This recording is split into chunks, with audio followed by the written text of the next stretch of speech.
In this video, I'm going to teach you how to make a working sprint mechanic that is going to work off of a sprint meter that we're going to display in the bottom left-hand corner. Our approach to sprinting is going to require us to create a new action so that when we hold down a button, we're going to drain from our sprint meter. Once we are no longer holding this button, after a delay, we're going to begin to regenerate our sprint gauge. If we ever completely run out of our sprinting juice, then we're going to become exhausted, causing our character to move very slowly. With the approach explained, subscribe to the channel so you can help me make more videos like this. And now let's begin. First thing we're going to do is go into the third person folder and then the input subfolder. Inside of the actions, we are going to right click, go into the input, and then go and create a new input action. I'm going to call this IA_sprint, for this is going to represent our sprinting action. Going back to the regular input folder, we're going to open up the IMC default, which is going to be our mapping context. This context is where we're going to actually take our action and map it to a certain key. Pressing this plus sign allows us to create a new action, and we're going to go and assign that to be our sprint so that we can set up our actual sprint and what key we want to handle our sprint. To set a key, I'm going to simply just hit the key value that I would like by pressing this little keyboard here and then pressing left shift because that's the key I would like to use.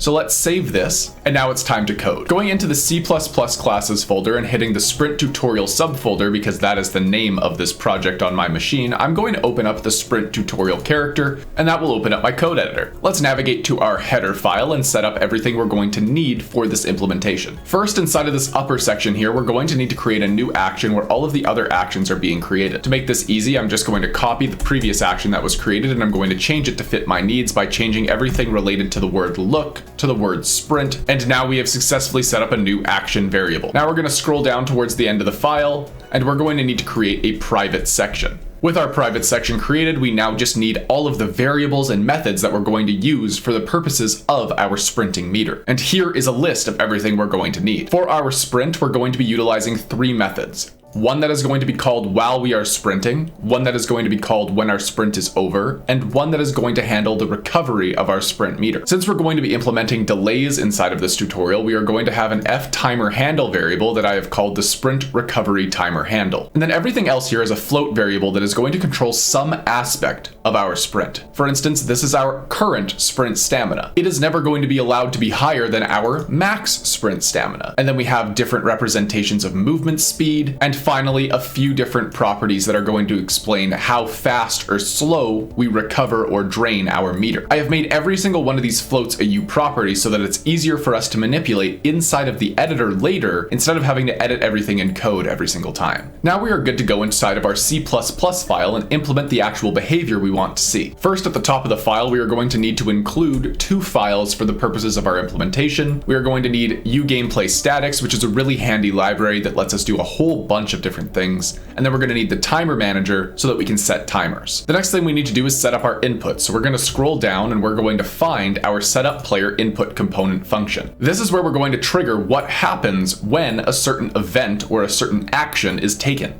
And this is the code we're going to need to set up our sprinting action. These two lines of code bind the sprint action to a certain trigger event. In this case, the top one is going to be whenever we trigger the event, or in other words, whenever this key, the shift key, is being held down. We are going to call the during sprint method that we're going to create, and whenever this event is completed, we are going to call the end sprint function. So let's go and implement these now. Inside the header file, I'm going to go and I'm going to hit Alt and Enter, which is going to allow me to create the definition inside of my C++ file. I'm going to repeat this process for each method, and then I'm going to move them so that things are more organized. So with all three methods created, I'm going to just cut, and I'm going to drag this to the bottom of my file and paste so that everything is out of the way and in a relative order based off of the action or functionality that we're doing. So let's start with this during sprint. In general, during our sprint, we're going to need to increase our movement speed, and then we're going to need to drain our stamina.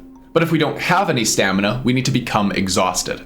This is the code that we're going to use in order to make this a reality. This is checking to see if our sprint stamina is above 0. Assuming that it is, then we're going to be able to make sure that our max walk speed off of our character movement component is equal to our sprinting speed. This is going to be what controls how fast our character moves. Then afterwards, we're going to take our sprint stamina and we're going to subtract off of that so that it gets smaller. It's going to get smaller based off of our sprint drain intensity that we have set up. But in order to make this a consistent drain, we are going to be using the new gameplay statics library to get world delta seconds off of our world. Delta seconds is a representation that allows us to control things separate from something as unpredictable as a frame rate. So this is basically a way to standardize how fast our sprint is going to drain. And then for the purposes of this demonstration, I'm going to log my sprint stamina to the console so that we can track this. Now, in a situation where we don't have any sprint stamina left, we are going to log the fact that we're exhausted, and then we're going to set our walk speed to be this exhaustion speed where our character is going to slow down. So now let's scroll down and do our end sprint. When our sprinting ends, we're going to want to reset our movement speed unless our character is exhausted, and then we're going to want to set up something so that we start recovering our stamina after a delay. This is the code we're going to need to do that. First, we're going to log for visibility that our sprinting has ended, and then we're going to check to see if we have any sprint stamina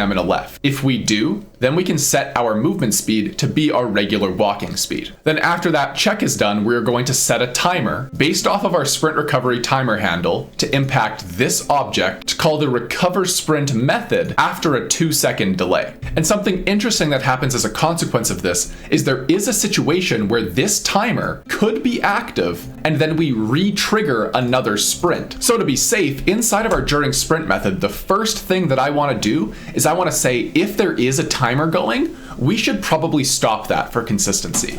And that can be done with this line of code here, where we get our timer manager and then we clear all timers for this object. Since this object is going to have its timers cleared, and this object is the one that gets the timer assigned to it, this is going to be our best way to control what timers are active during and after our sprint. Now, the last thing to do is to recover our sprint gauge.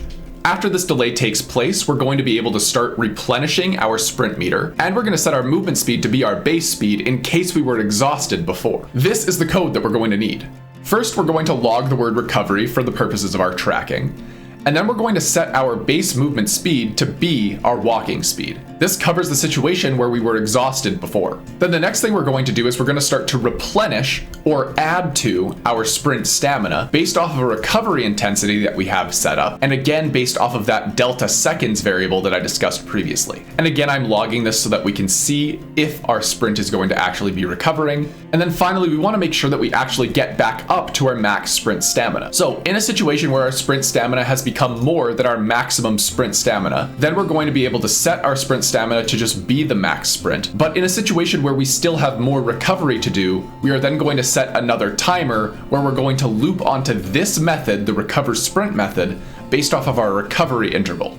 And this recovery interval is a property that we can set to decide how fast or how slow we want to be able to recover our sprinting juice. With that done, let's hit save and compile this. And with a successful compile, we're going to go into our third person folder, go into the blueprints folder, and then open up our third person character blueprint. The only thing we need to do here is go into this top section where it says self, and we're going to search for our input category so that we can go into our sprint action and set up our sprint. This is going to create a connection between the sprint action we created attached to our input mapping context and the sprint action that we had created inside of code. Let's compile and save this blueprint, and then we're going to hit play. So we have our log open on the bottom, and when I hold my shift key, we can see that we are draining our sprint meter, and when I stop, we can see that our sprinting stops, and now we are recovering our sprint juice. Everything seems to be working as intended. The next thing that we're going to need to do is we're going to need to connect this to the UI. So let's get started on that now. Navigate to the content folder and right click to create a new user interface widget blueprint. This is going to be of type user widget, and I'm going to name this my sprint meter. Let's open this up. First, we are going to go and we are going to grab a canvas, and we're going to add that into our sprint meter widget. And then next we are going to add a progress bar, and we are going to add that to be attached to our canvas panel. I'll zoom in a little bit here, and I'm first going to move this sprint meter to about here, since that's where I think it should be, and I'm going to resize it so that it's a little bit longer. Inside of the properties and details on the right hand side, there's a couple of things I'm going to edit. First, we have our fill color. That is going to be the color of our meter while it is filled up. I'm going to go for a nice pink color here, and I'm going to hit OK. And now I'm going to draw your attention to this progress section here. This percent represents how much of our progress bar is filled. You can see the relationship as I drag this back and forth to how much pink is showing in the bottom left corner where our progress bar is. Our goal is to bind this value to the current representation of what proportion of our sprint juice is remaining. And we're going to do that by creating a binding. But before we create this binding, we're going to expose our current sprint remaining juice to our blueprints. So let's open up our code editor, and we're going to go back to our header file, and we're going to go into the public section up here. And we're going to create a new public U function that is blueprint callable called getSprintStaminaPercent. This is going to give us the current proportion of sprint juice that we have remaining. Hitting Alt and Enter, this is going to allow me to create the definition, and all we're going to do inside of this method is return that fraction of what's left. This is going to be represented by our current sprint stamina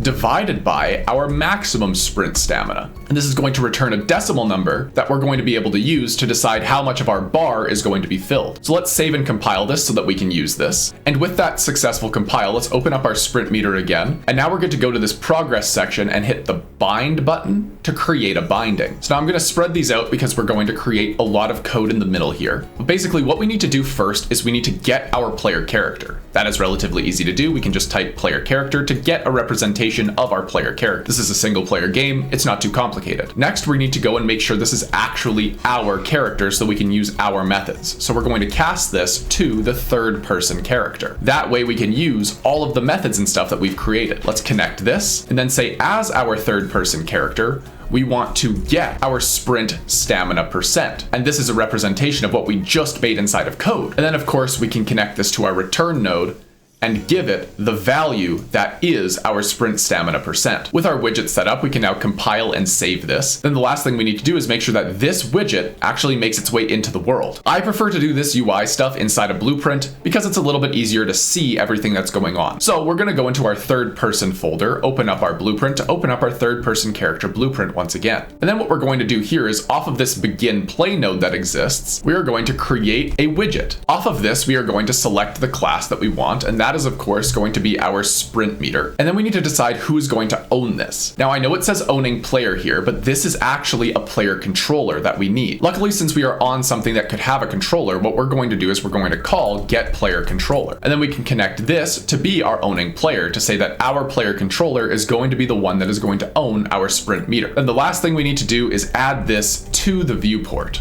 And we can do that by just connecting these together like this. We can compile and save this blueprint, and then we can hit play. You can now see we have our pink sprint meter, and when I hold down shift, it begins to drain, and then when I stop sprinting, it pauses, and then slowly begins to regenerate. And there you have it. Now you have a working sprint mechanic with a displayed sprint meter. When you sprint too long, your character gets exhausted, but then they eventually begin to recover and replenish all of that sprint juice. If you found this tutorial helpful, please subscribe to the channel. It supports me in creating more tutorials just like this one.